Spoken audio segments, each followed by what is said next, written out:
redistributionist economically, the way they are woke culturally. So it's really the cultural stuff that's gone radical. I mean, I'm not actually that worried about us moving to a sort of command and control economy. I mean, if you just look in this country, for example, when, I just think that markets, the rating agencies for government borrowing, those are all things that'll keep a check on some of these things. People don't want to pay, yes, they want more government spending on themselves, but they also don't want to pay more tax. Yeah, but half the country doesn't pay tax. I know they don't, but I they're the ones that want more tax.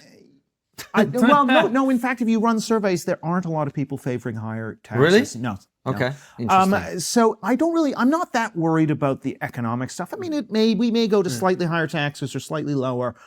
I think that struggle, people understand that, government crowds out investment and therefore crowds out growth, and therefore we need growth. I think people accept that we need growth, so that there's kind of a debate over where should the tax burden be to optimize the system. Okay, that's fine. That's the kind of debate we need on the cultural side. We need to be able to say, essentially, if we go for cultural equity, we're going to have cultural poverty.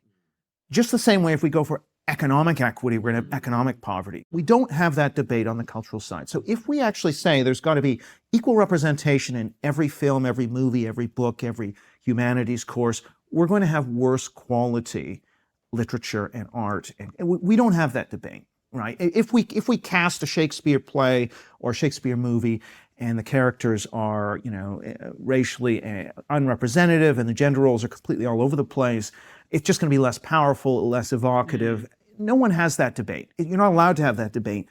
We need to be having that debate about excellence and growth of the cultural pie versus equity on the cultural side. We can have a bit of equity. We can have some equity and some mixing up of gender roles, but not too much. And likewise, we're going to have some female engineers, but it's never going to be 50-50. We have to accept a certain level of inequality as optimal.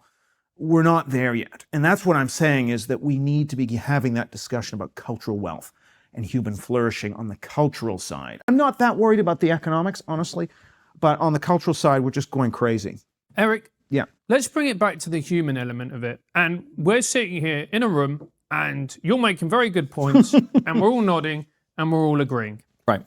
However, you need courage in order for these changes to be made, for these cultural movements to be slowed down, halted, reversed, changing of direction.